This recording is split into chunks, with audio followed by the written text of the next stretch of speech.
What do you think about that video? Put your first impressions below.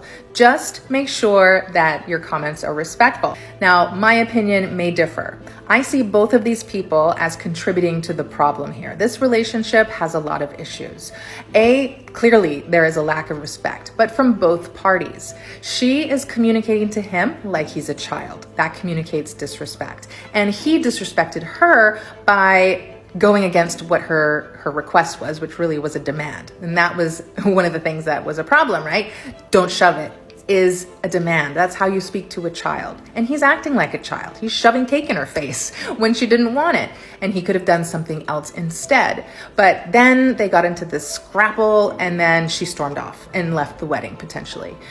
And I really, it's unfortunate because they should have dealt with this in vetting way before an engagement, but they didn't iron out all of these skills that they need for an effective marriage. Communication skills, respect, trust, shared values, boundaries. So many things went wrong here, but it was not just his fault. These are two people that need to take accountability.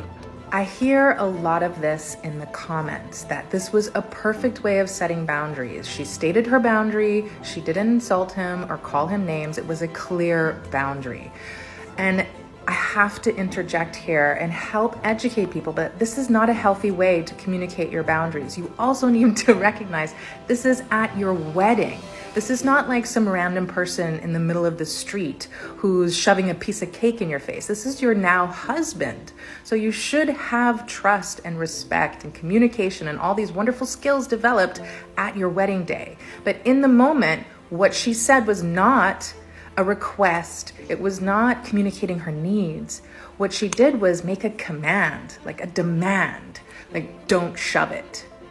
That's like saying, don't interrupt me. That's not a way to communicate boundaries. How you would communicate your boundary in that case would be, I need to feel heard and I need to feel appreciated. And if you're going to interrupt me, I'm going to feel disrespected and I can't continue to have this conversation. That is how you communicate a boundary. Now, they should have had this conversation a long time before the wedding day, so they already have done a lot of mistakes. Now, if you could break these two up and a guy talk to the guy and a girl talk to the girl, they are both wrong. That is my point.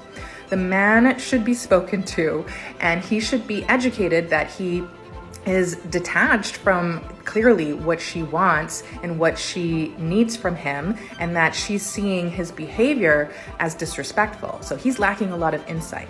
He is like a little boy in that sense, and he needs to grow up and be a man and be a better leader, have more empathy. But she is, to me, demonstrating that she's quite controlling and she's very pushy and aggressive.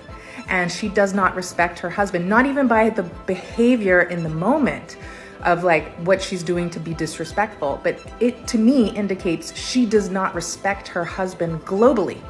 And if she doesn't respect her husband, then he's going to, I'm not giving him permission to act the way that he did. I'm just saying that that's going to be a problem in the relationship. The dynamic is definitely flawed and dysfunctional, but both of them are making errors. And that's all that I'm saying. And I don't want people to use this video as an example of healthy boundaries. It just isn't. And it's an important lesson for all to vet well before you ever even consider walking down the aisle.